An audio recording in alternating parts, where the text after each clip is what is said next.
Hi, Steve Gordon here, your friendly neighborhood Hayward carpet repair expert. And if you found this recording, there's a very good chance that you're somewhere around the Hayward area and you need your carpet fixed. You need some sort of carpet repair.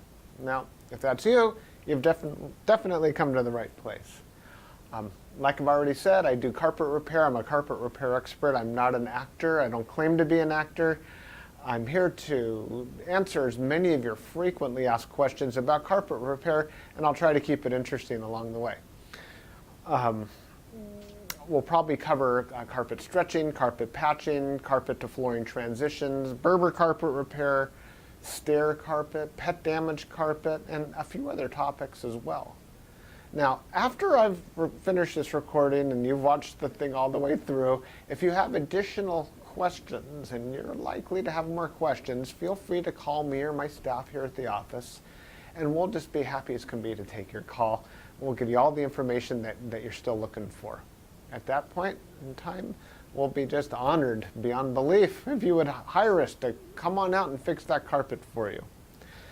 So, that all being said, life is good. We're here to help. Give us a call. We'll be looking forward to it. And until then, enjoy the recording. Here you go. Hi, Steve Gordon here, your friendly neighborhood carpet repair guy. And I promise you one thing, and that is I'm absolutely not an actor. So if you're looking for an actor to talk about carpet repair, you've come to the wrong place. But if you want to know about carpet repair, whether it be carpet stretching, patching, Berber carpet repair, commercial carpet repair, transitions between your carpet and a floor, maybe your stairs need repaired, a seam could need repaired, or a few other things, well, in that case, you have come to the right place, because I'm going to talk to you about that, and I'm going to try to answer as many of your most frequently asked questions as possible. And before I get to that, I am going to talk to you a little bit about our guarantee, how to get an estimate, the bid, and a couple other details.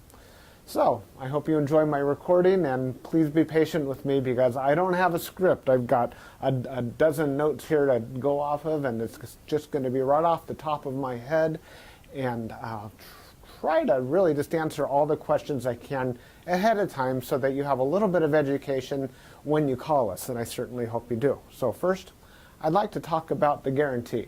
When you call us, you're going to get a 100% unlimited unconditional lifetime labor guarantee. And what I mean by that is that either you or your carpet or both are going to be completely, absolutely, and thoroughly worn out before you ever have to pay to have that carpet fixed again.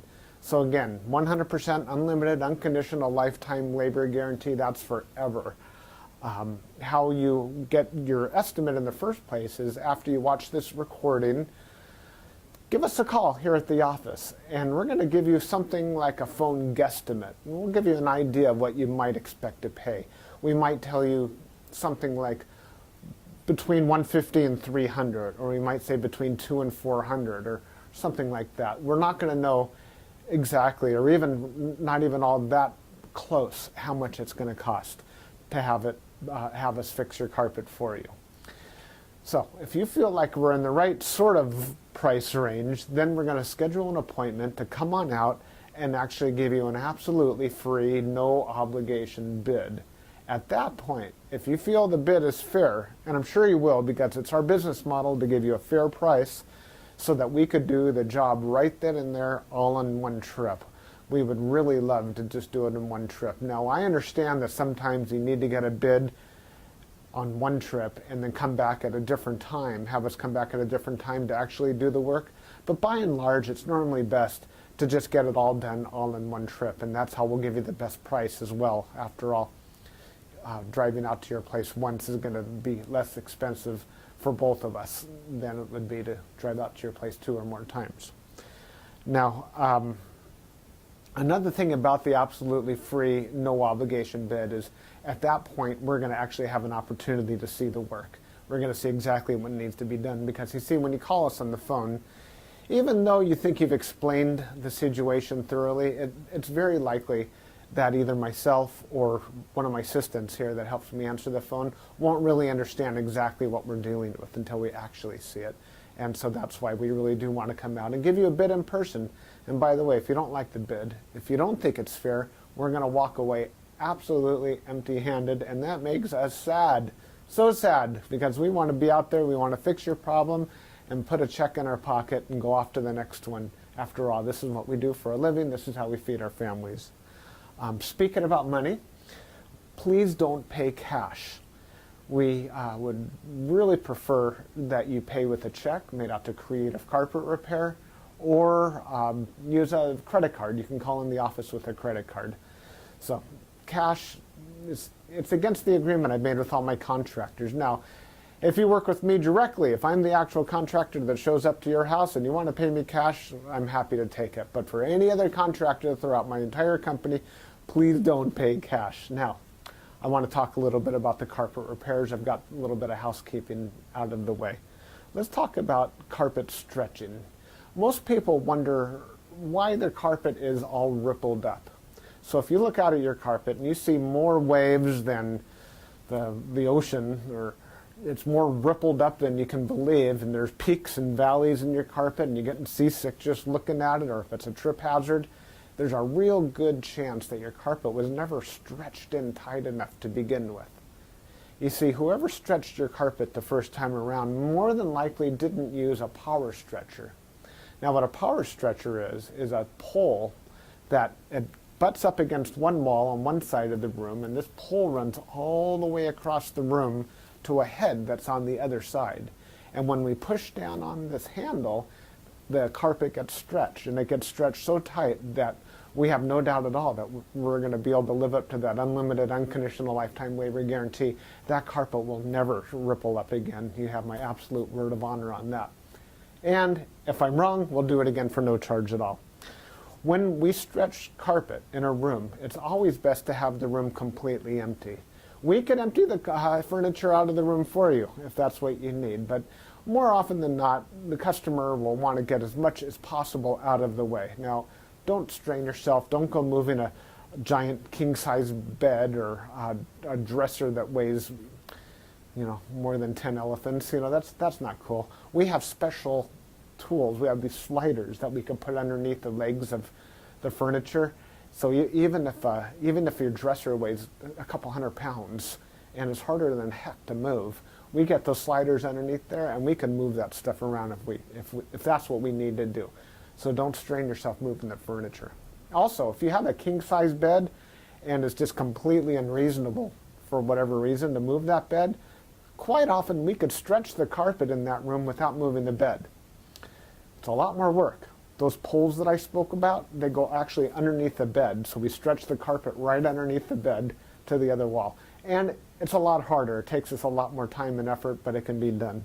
So that's a little bit about carpet stretching. We use a power stretcher. We don't just kick it in with our little Susie Homemaker little knee kicker, and it leaves a little bit of extra carpet at the end. We cut off that excess, and you'll see how much carpet we cut off when we're done. We throw it in a bag, and we tuck in the carpet along the edge, and boy, life is good. It looks so much better. One thing that you might be aware of when we finish, though, is if you had large ripples, the carpet could be soiled along the top ridge of those ripples more than at the valleys, and that makes sense. Where you're walking, that's where it's going to get more dirt. So after you stretch the carpet is a real good time to have the carpet cleaned. Also, the carpet's out of the room, and the furniture is out of the room, and it's just a great time to clean the carpet. It looks a lot better at that point. Mind you, like I said, this is unscripted, so I'm just going to talk to you about carpet repair. Now let's talk about Berber carpet repair for a minute. Berber carpet repair has rows. Well, Berber carpet has rows. And actually the word Berber carpet, or the name Berber, it isn't exactly accurate. Berber carpet actually comes from a place out in the Middle East, country or countryside, where the area is called Berber, the Berber people or something like that. Anyhow, it's a very expensive rug, Berber rug. That's the actual meaning of the word Berber rug. The Berber carpets that we find today are very similar. There's loops and there's rows, and if you pull on one of those loops, or rows becomes unglued somehow, it could make a run, what we call a Berber run. So when you pull on that thread, it's like it's unzipping right in front of you. It's like, oh my gosh, what has happened? I've got this zipper run going all the way across the room. Now your higher end carpet, higher end Berber carpet, that doesn't likely happen. It almost never does. But the lower end, middle of the road and lower end Berber carpet runs all the time. So when we fix a Berber carpet, what we're going to want to do is take out the bad area and patch a new piece in there. Sometimes we could actually weave a little bit of some new loops right into the place where that carpet has come unfurled. But more than likely, we're going to want to put in a Berber patch in that area. One reason that Berber comes apart at the seams is because the carpet was never sealed at the seams well enough to begin with. Your carpet installer that originally installed that carpet was supposed to use a latex sealer or even a glue gun or something to seal the edges of the carpet. Now, if they don't seal the edges of the carpet, that's one reason that Berber carpet is just going to unfurl like crazy. So when we put in a patch or fix a Berber carpet, that area gets sealed. Now, we give the unlimited, unconditional lifetime waiver guarantee on Berber carpet as well. But mind you, just because, let's say you have a 12-foot seam and we fix 3 feet of it, that's the part that we guarantee. The rest of the seam we're not going to touch. And you may have a problem with that in the future. And that's certainly not our business to cover something we've never actually worked on before. Now, after Berber carpet patching, I'll just talk about carpet patching in general. And this includes the Berber. When you call us to have your carpet patched, the first thing that we're going to ask you is if you have any extra carpet to do the patch with. If the answer is yes, well, we're golden. We're ready to do the job. If you say no, you don't have any extra carpet to do the patch with, we'll ask, well, can we take the carpet from a closet or maybe even from underneath a piece of furniture? Because what we can do is we can take a piece of carpet from a closet and patch it right into your damaged area. And it usually works out really well.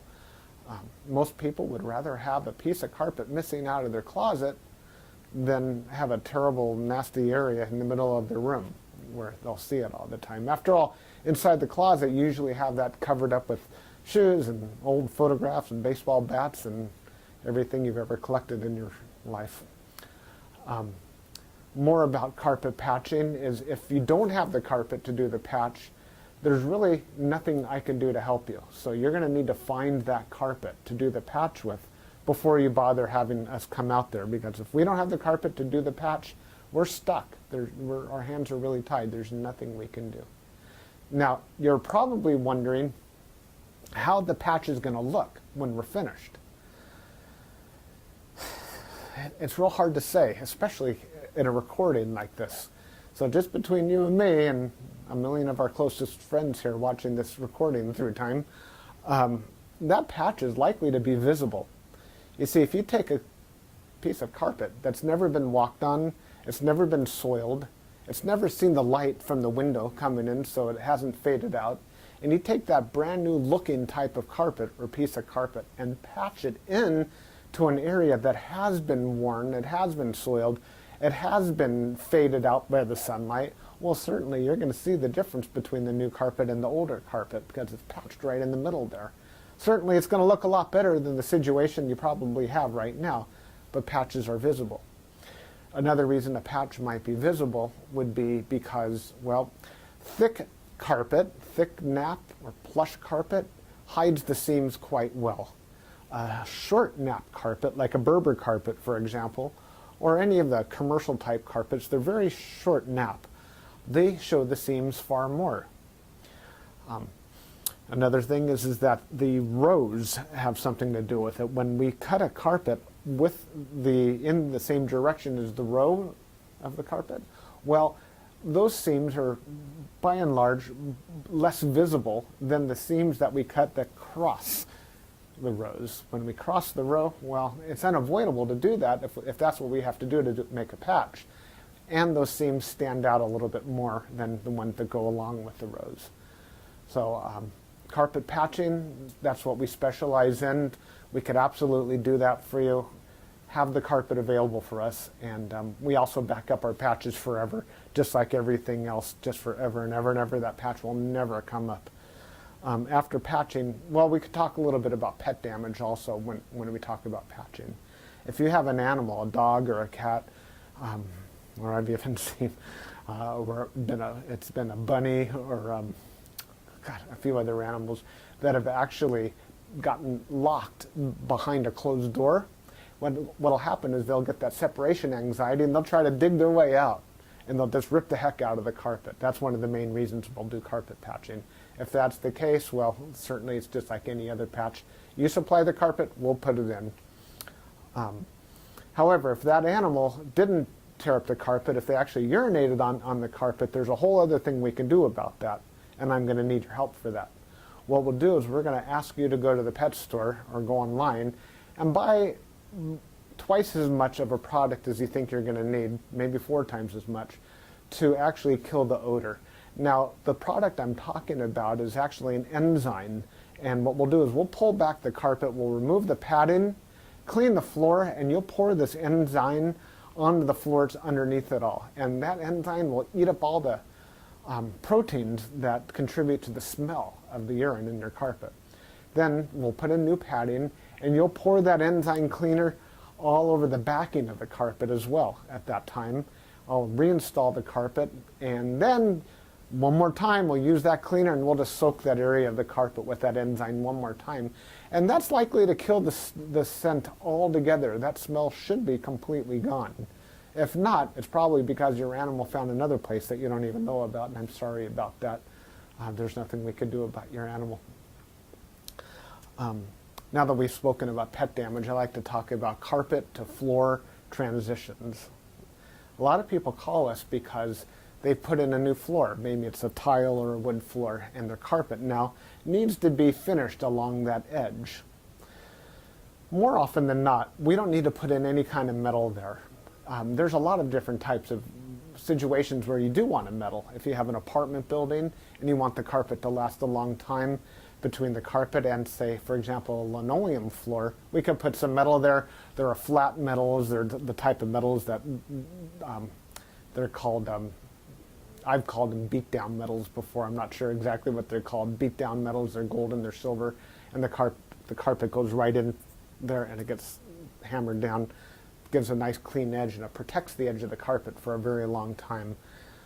But if you're like most homeowners, that's not why you're calling us for a transition. You're calling for the transition because you just put in a nice marble or travertine floor, or maybe a wood floor. And so what we'll do with that is we're going to pull back the carpet and put in a new tack strip right up alongside that floor. Now that floor is going to be holding the place as if it were a wall. So here's your floor, here's your tack strip right in front of it. We're going to pull the carpet over that tack strip and tuck it in right there. So all you're going to see is a nice smooth transition between the carpet and the floor. Now, many times when you put in a new floor, it's important to put in some work into the subfloor underneath, and that might include using hardy backer or some other type of material that raises the floor up even higher than it would have been. So let's just say, for example, you've got a 1/2 inch new tile and another 1/4 inch of underneath there of a hardy backer, or it could even be more. It could be 3/4 of an inch altogether, or even more, that is higher than the carpet. That's extreme. It's usually not that high, but let's just say it is. If we just bring the carpet up and end it right there, well, you're going to stub your toe against that thing. You're going to be cursing to holy high heaven every time you do that. It's just not fun at all. Trust me, it's not. You'll understand if you ever do that. What we're going to want to do in that case is one of 2 different solutions. We're going to do 1 of 2 solutions. One is we could pull back the carpet quite far and use a product like a Fix-All, which is a very fine cement type product. And we're going to feather in a nice ramped area, so we raise the level of the floor slowly up to meet it. What's great about that is the floor and the carpet will be at the same level, then you won't stub your toe. What's not so great about that is when you're walking up that little ramped area, well, you feel like you're walking uphill. There's really no way around that I know of outside of pulling out all your carpet and floating a whole new layer of concrete, self-leveling concrete. on the entire concrete floor underneath. That's a lot of work. It's possible that would be the perfect way to do it if I were working on a $10 million home in Beverly Hills. That's probably what I would be doing. I would be raising the entire floor to be level with, so the carpet could be level with the floor. But here in the real world, what we'll normally do is rise it up with some fix-all, or we could do it even easier. We could use shingles, cedar shingles. Cedar shingles are about that long, and that makes a nice little ramp up. And it normally works just beautifully. It's quick, it's easy, we can get it all done in one trip. So we're going to raise the level of the carpet right up to the level of the floor, and you're just going to be happy as can be about that. Some transitions are round, curved. Other transitions could be squared. There's 100 types of transitions out there. And if you look on the internet under carpet to floor transitions, you're going to see a lot of examples. Perhaps even on my website, you can see some other examples.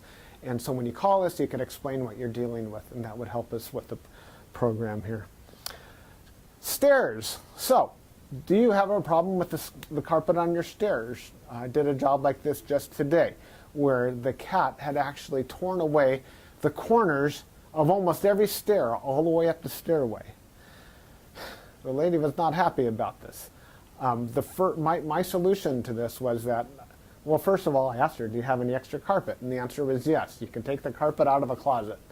And I told her, well, you're going to have carpet missing out of a closet. And she said, well, that's fine. You can put this carpet in the closet. So she had something that didn't match at all. And she didn't mind because, well, she just didn't care that the carpet in the closet didn't match halfway through.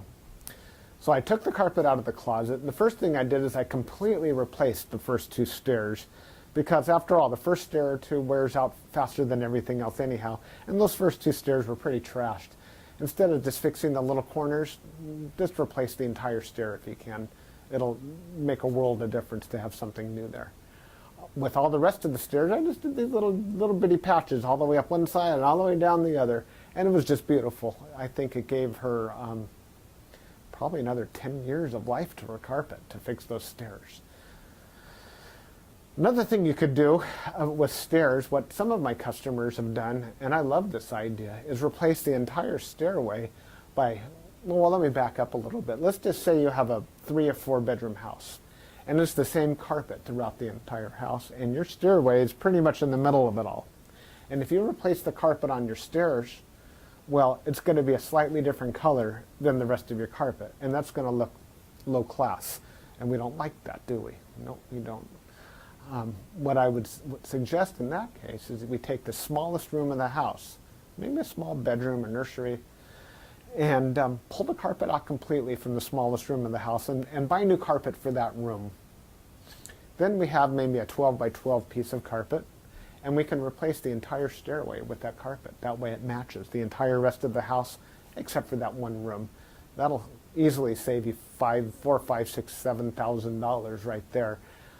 And it's a lot less work too. So I like that idea. You got a whole new stairway.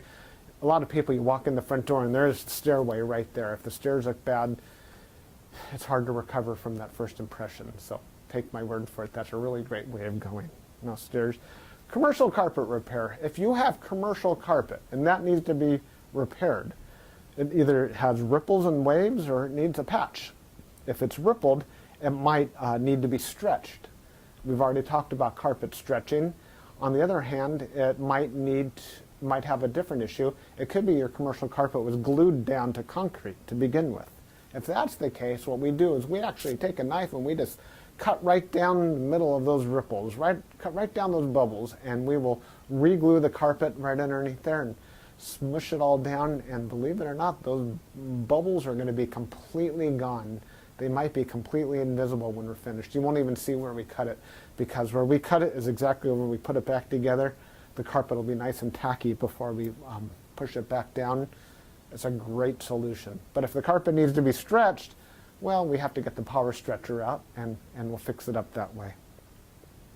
Now, if your carpet in your commercial building, say you have an office, is because, let's just say that you removed a wall between two rooms. If that's the case, you may have a strip of carpet that's missing. It's always a great idea to just get a completely different color. So if you have blue commercial carpet, go get a piece of red or black. Just something completely different, because a strip, a patch going all the way down through the middle of the room that's just a little bit off, it looks low class again. But if we put a strip of red down the room, or burgundy or black, people walk in and they go, oh yeah, these people have got some class. They got a decorative idea. So that's just my opinion. Use a completely different color if it's something goes all the way across the room. Now if it's just a patch, a small patch for whatever reason, and you have a little extra carpet, we can always patch it in with whatever you have. Seam repair.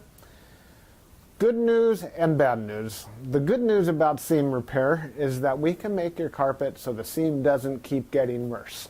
The bad news is that if it looks bad now, it's probably not going to ever look good again, regardless of what we do to it.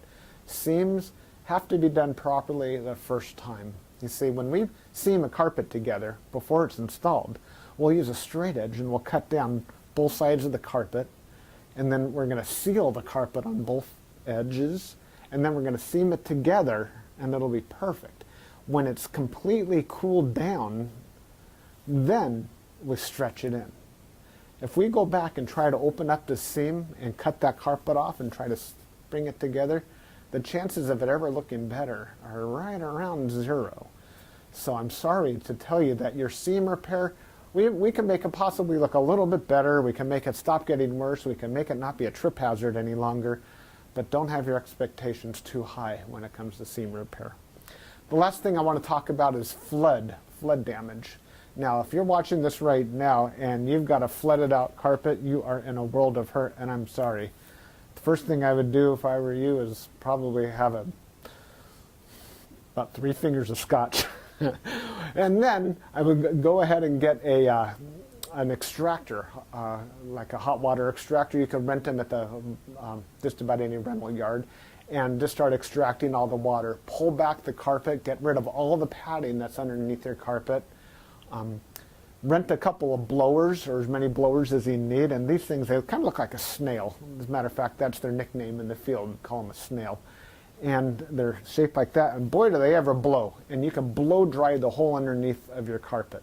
Set it up and get the carpet completely dry. At that stage, that's when you call us, and we can supply new padding, put a new pad, reinstall your carpet, clean the carpet for you if you're in an area that we do carpet cleaning, and life is good. You can put your furniture back and you'll be happy again. You don't have to do it yourself. If you want to call a company, even ours, depending on your area, can do that extraction for you as well. Now, if it's really flooded, I mean, seriously, like you're ankle deep in water, don't even bother. It's beyond almost everybody's ability. That means that your baseboards are all going to be all wet.